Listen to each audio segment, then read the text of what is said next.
En contenidos anteriores hicimos un análisis de los hechos y acontecimientos fundamentales de la contemporaneidad. Entre ellos tenemos la Revolución de Octubre, el ascenso del fascismo, la Guerra Civil Española, la Segunda Guerra Mundial, el orden creado a partir de los años 90 y los desafíos de la época actual, es decir, de los momentos más actuales dentro del mundo contemporáneo. Hoy iniciamos una nueva lección.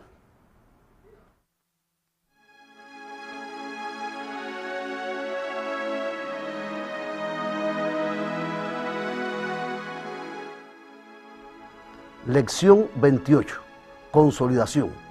Hoy realizaremos una generalización de los contenidos fundamentales de todo el periodo de la contemporaneidad y debemos tener en cuenta en ello hechos fundamentales, acontecimientos, personajes y otros rasgos característicos de este momento histórico de gran importancia. Por tanto, rápidamente, acerca de la Revolución de Octubre, les damos a conocer un ejercicio que deben realizar.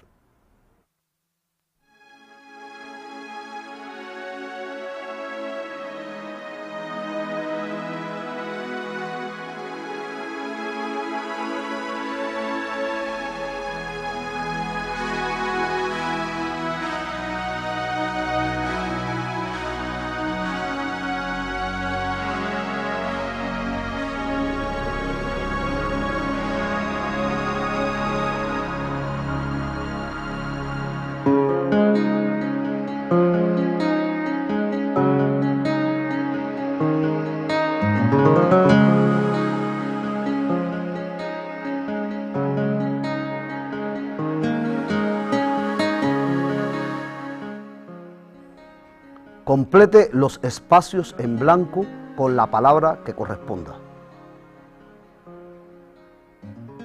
Dirigió la Revolución Socialista de Octubre, ese es el número 1. Número 2, ocupó la dirigencia de la Unión Soviética de 1924 a 1953. Número 3, gran dirigente soviético que murió asesinado en México.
Ciudad donde se inició la Revolución Socialista de Octubre. El decreto de La hizo que los campesinos dieran un gran apoyo al poder soviético, pues daba solución a una vieja aspiración de esta clase.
El decreto de la creaba condiciones para el establecimiento de nuevas relaciones internacionales. El decreto de los pueblos de toda Rusia creaba premisas para la igualdad entre ellos. Ahora debes proceder a completar correctamente para después pasar a la revisión de las respuestas.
Bien, vamos a ver ahora cuáles son las respuestas a esta actividad.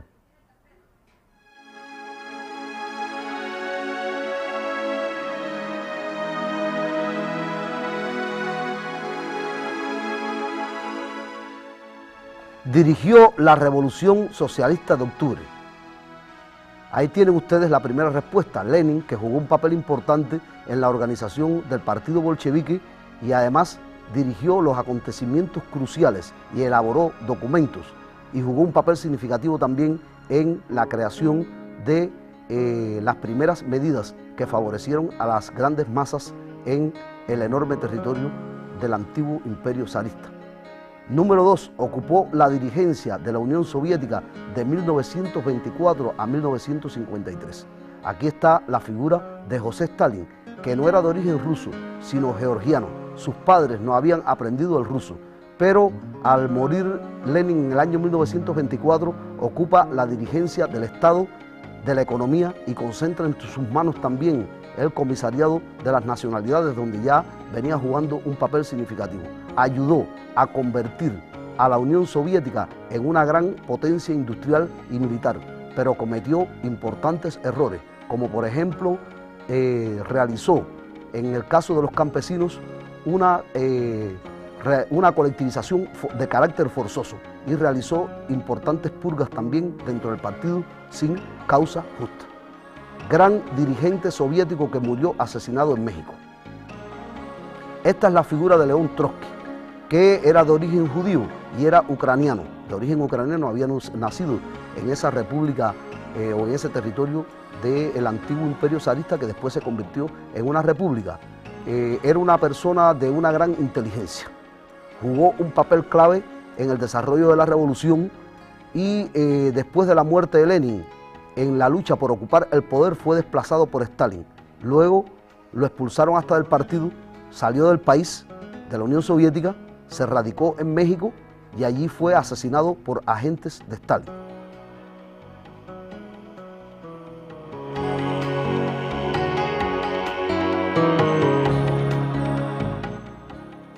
Ciudad donde se inició la Revolución Socialista de Octubre. Petrogrado.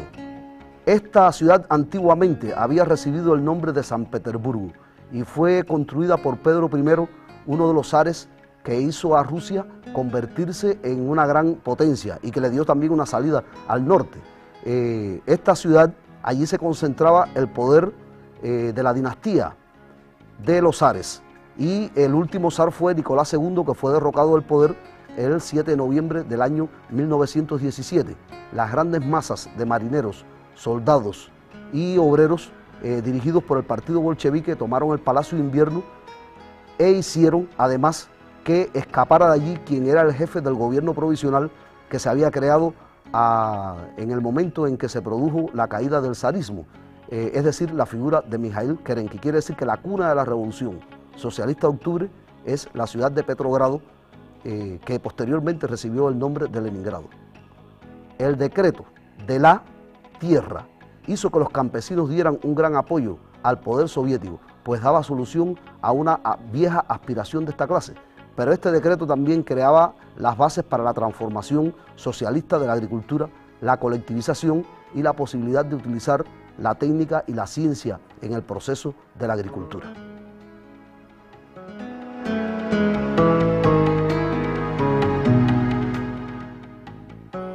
El decreto de la paz creaba condiciones para el establecimiento de nuevas relaciones internacionales. Anteriormente, el imperio zarista ejercía toda una serie de presiones en la frontera y además de eso, esto le permitía agredir a toda una serie de pueblos.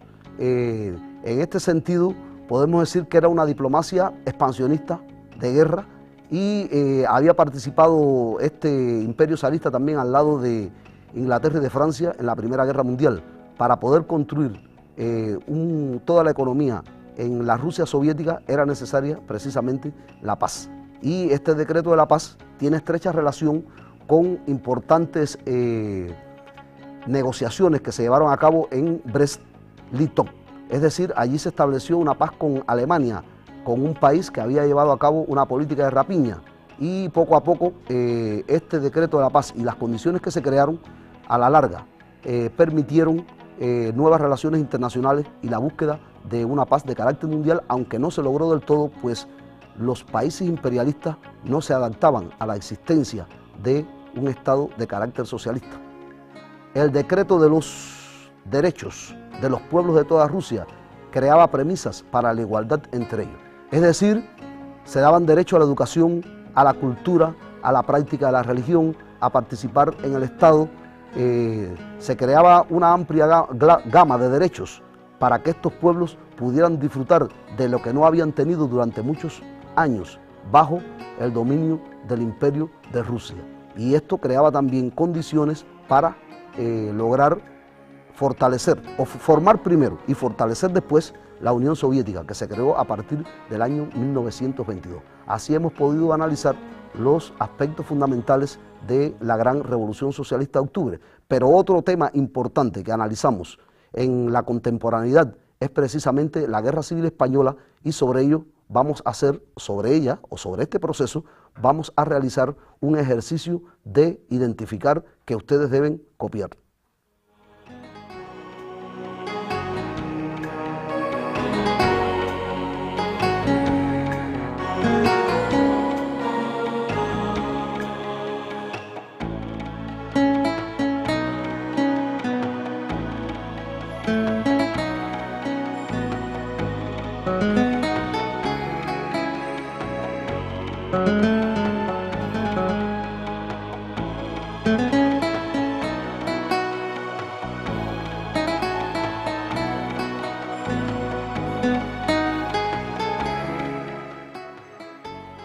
Identifique con una F los aspectos relacionados con los fascistas y con una R con la República Española. Francisco Franco realizó un levantamiento con un importante ejército que incluía a soldados moros. Número 2. Bombardeo y destrucción de la aldea Guernica. Número 3. Recibió el apoyo de brigadas internacionalistas. Y número 4. Tomó medidas a favor de las masas populares.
Número 5.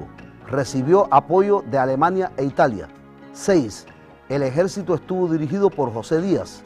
7. El principal dirigente fue Dolores Ibarruri, conocida como la Pasionaria.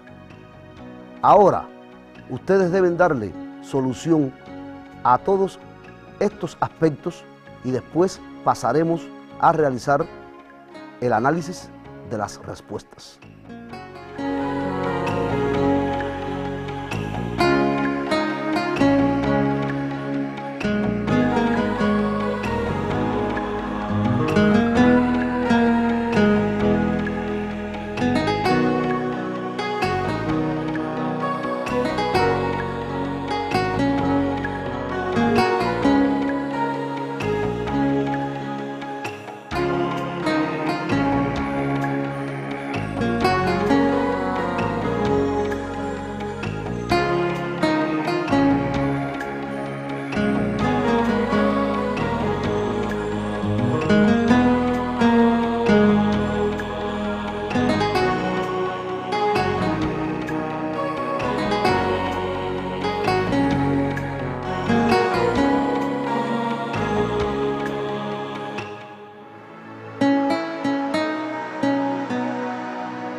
Pasemos entonces a la revisión de las respuestas.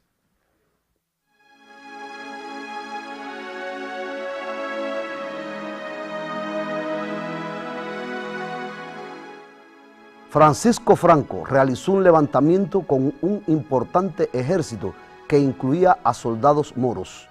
Esto corresponde al fascismo, porque precisamente Franco fue un general fascista vinculado con una organización llamada La Falange. Bombardeo y destrucción de la aldea Guernica.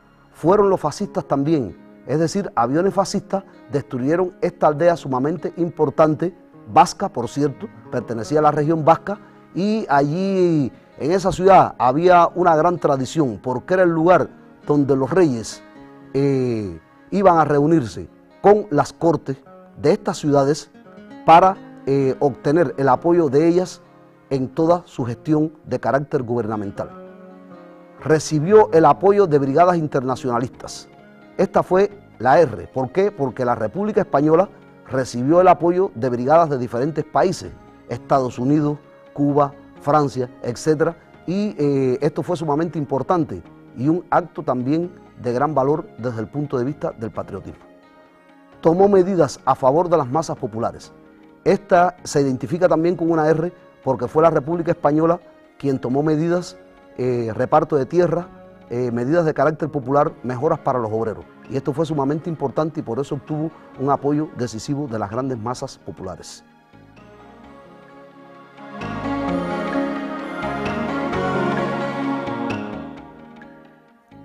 Recibió apoyo de Alemania e Italia. Esto está relacionado con ¿quién? Con los fascistas españoles, como es natural. La Legión Cóndor, por ejemplo, actuó en contra de la República Española. Los submarinos alemanes hundieron muchos barcos que traían apoyo a la República Española. También los italianos desembarcaron sus tropas. Quiere decir que Alemania e Italia no querían que allí triunfara un régimen de carácter progresista, un gobierno progresista. Además, ensayaron en España y contra la República Española lo que harían después en el resto de Europa. El ejército estuvo dirigido por José Díaz. José Díaz fue una figura importante del ejército y además estuvo relacionado con cuerpos muy importantes de la Armada de la República, como por ejemplo estuvo relacionado con las tropas que cruzaron el Ebro, por ejemplo el Quinto Regimiento. El principal dirigente fue Dolores Ibárruri, la Pasionaria. Esto corresponde a la República. Ella era una dirigente destacada del Partido Comunista, estuvo en los diferentes frentes y posteriormente, cuando la República fue destruida, tuvo que refugiarse en países socialistas. Hasta aquí hemos analizado todo lo referente a la República Española, pero además otro importante hecho es la Segunda Guerra Mundial, sobre el cual vamos a desarrollar una actividad de ordenar cronológicamente.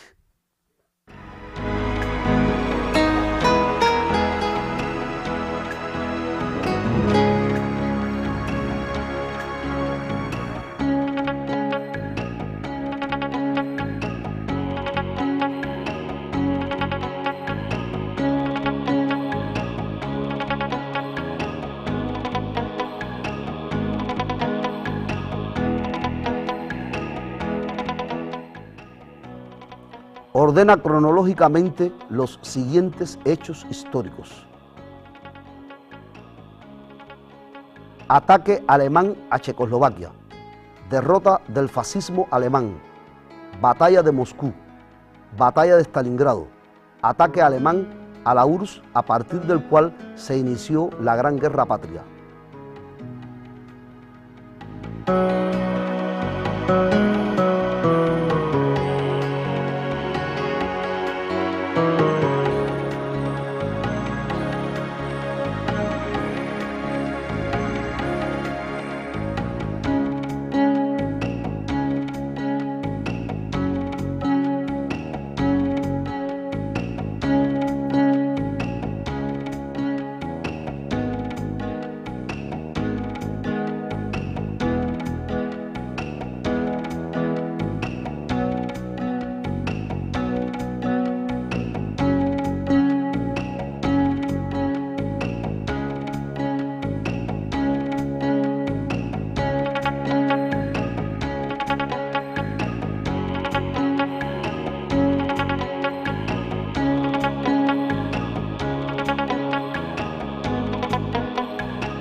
Ataque fascista alemán a Francia, bombardeo atómico a Hiroshima y Nagasaki, ataque alemán a Polonia.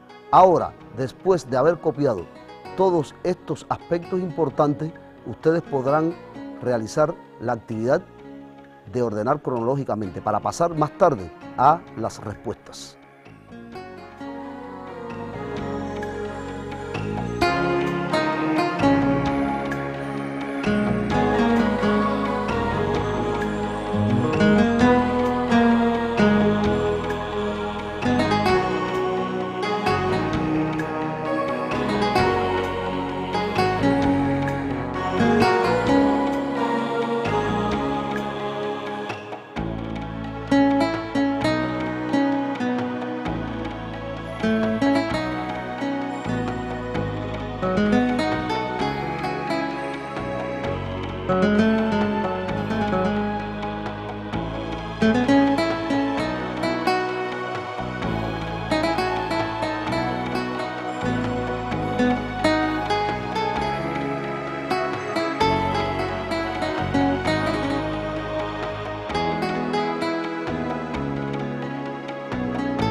Bien,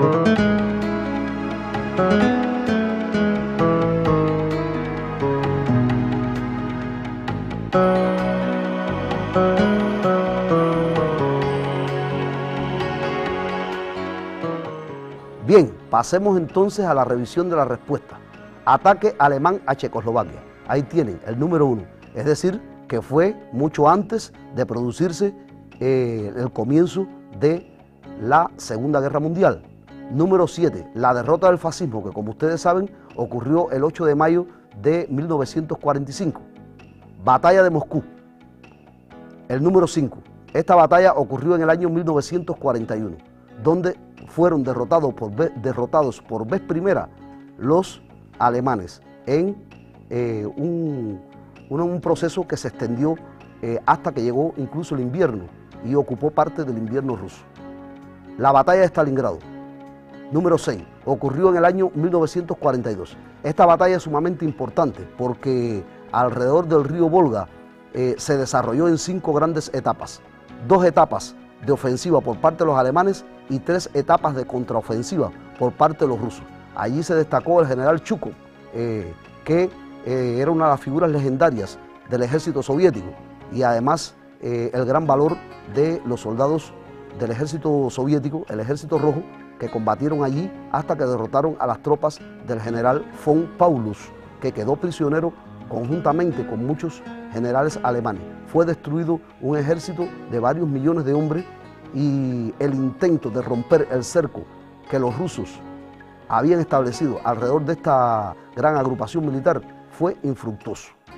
Ataque alemán a la URSS, a partir del cual se inició la Gran Guerra Patria, el 22 de junio de 1941. Fue un ataque alevoso, por sorpresa, y desorganizó al ejército soviético. Los alemanes lograron avanzar hasta cerca de la misma ciudad de Moscú.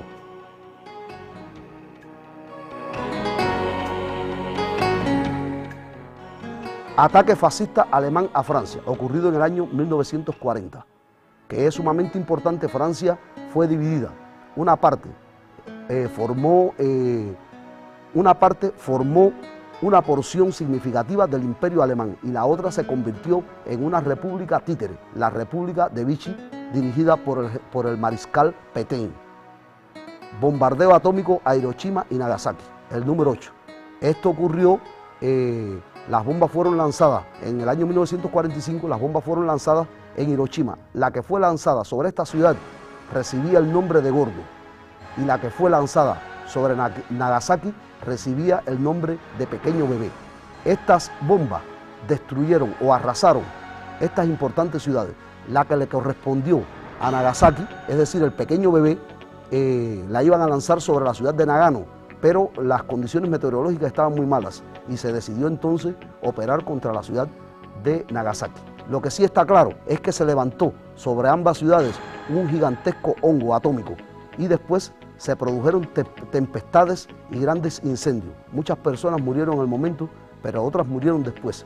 Todavía hay muchas personas que al nacer tienen malformaciones genéticas producto de que la radioactividad actuó sobre el código genético de sus padres y nacen con todas estas malformaciones.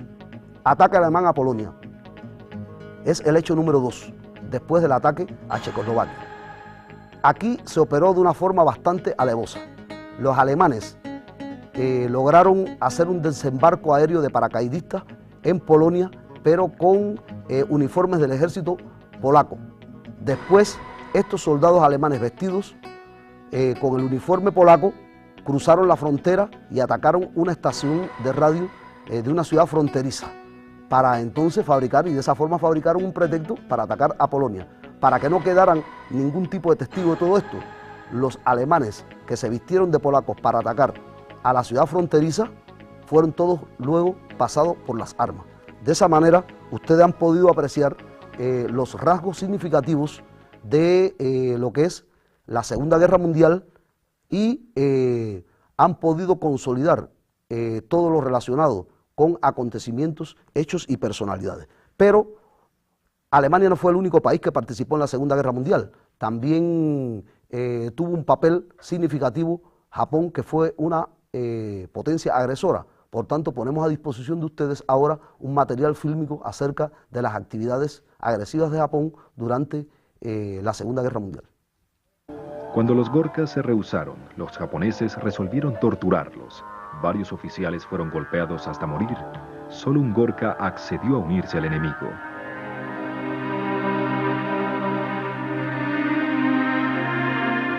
Las batallas para retomar Burma duraron desde marzo hasta finales de junio de 1944. Las condiciones en la selva eran difíciles, mientras los británicos se abrían camino en el denso bosque intentando provocar la retirada japonesa. Registros oficiales del ejército británico describen las condiciones de esta forma. Las filas luchando con la ofuscante lluvia, abultados torrentes, profundos pantanos y junto a engañosos y resbalosos senderos en la montaña, estaban a menudo hambrientas. El esfuerzo físico de ascender y descender tanto como 1200 metros en una sola marcha, con temperaturas variando del profundo calor subtropical del valle a la fría niebla de las colinas de la montaña, imponían una terrible fatiga a las fuerzas de las tropas que comenzaban a sufrir desnutrición, desabrigo y fatiga.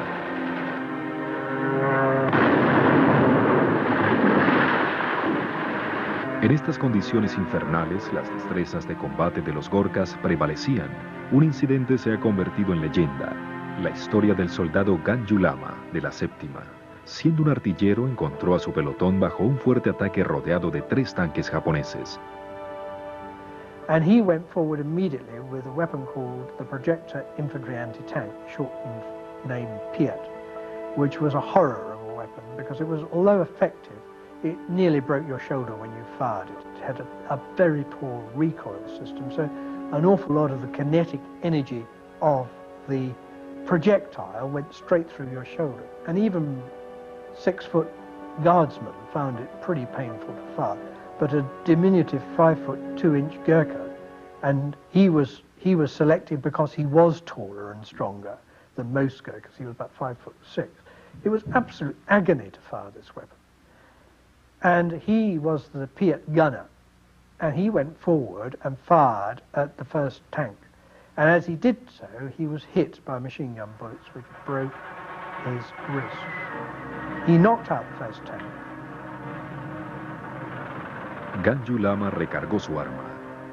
If you can imagine the pain that he was suffering from a broken ankle and also a shot in another bullet in the shoulder and another bullet in the back, and the strength required of a fit man to pull back the priming lever to put another shell in was enormous. And to do it with one hand and then engage the second of the tanks and knock it out is absolutely incredible. La historia militar británica está llena de historias de valentía y tenacidad Gorka. La amistad entre los soldados Gorkas y británicos comenzó en las polvorientas colinas de una esquina remota del Imperio británico. Para la Segunda Guerra Mundial, ese lazo era inquebrantable. Es un lazo que aún perdura. Durante los 2 últimos siglos, los Gorkas han aprendido a amar la vida de soldado, sirviendo lado a lado con sus camaradas británicos. Han luchado feroz, pero no cruelmente. Leal, pero no servilmente. Los Gorkas han logrado lo que muchos soldados solo sueñan: energía inagotable, valentía impresionante, buen ánimo ante las adversidades, lealtad y honestidad. Son unos silenciosos pero peligrosos hombres. No fanfarronean, solo actúan. Tras servir su tiempo en el ejército británico, los Gorkas usualmente regresan a sus villas en Nepal, envainan sus kukris y de nuevo se convierten en granjeros o comerciantes. Los británicos les pidieron que lucharan y a menudo que murieran. Han hecho su trabajo tan bien, si no mejor, que cualquier otro soldado en el mundo. A través de la lealtad, honor y valentía, los Gorkas se han probado como los más distinguidos guerreros del mundo. Y más importante aún, los Gorkas siempre han mantenido su palabra.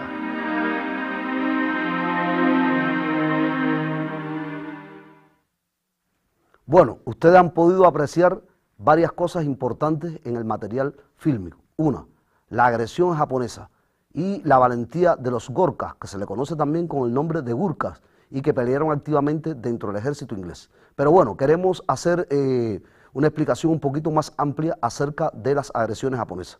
Después de haber atacado Pearl Harbor en el año 1941, que era una base de los Estados Unidos en las Islas Hawái, trataron de crear lo que fue todo un imperio asiático con el cual soñaban. Es decir, ocuparon Corea, gran parte de China, Vietnam, Indonesia, Tailandia, Birmania, atacaron incluso partes del territorio de la India, y esto es significativo para comprender que ellos también eran expansionistas en la Segunda Guerra Mundial, al igual que los alemanes. Pero hay un momento importante de la lucha de los japoneses, que es la toma precisamente de Singapur, en la península de Malasia. Allí en Singapur existía una base de los ingleses. Intentaron tomarla por mar, pero no pudieron. Por tanto, abrieron una trocha por la selva y salieron detrás de las líneas inglesas y lograron ocupar, en este caso, esta importante base militar. Pero quien dirigió esta operación fue el general japonés Yamamoto. Este general decidió regresar después de esta acción al Japón y estableció comunicaciones aéreas.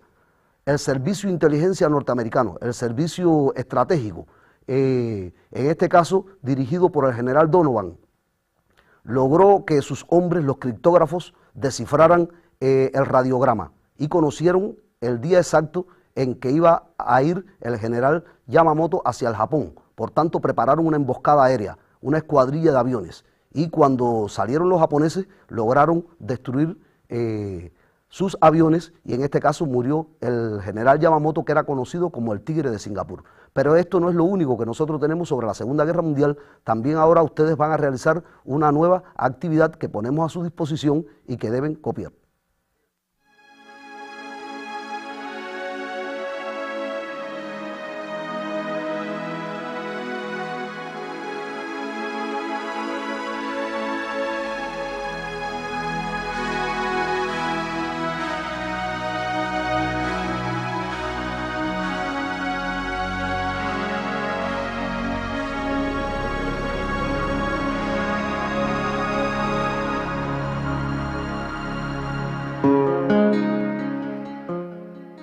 Bien, entonces ustedes deben explicar la Segunda Guerra Mundial, el surgimiento del sistema mundial de socialismo y el proceso de descolonización. Ahora pueden realizar esta actividad en breve tiempo.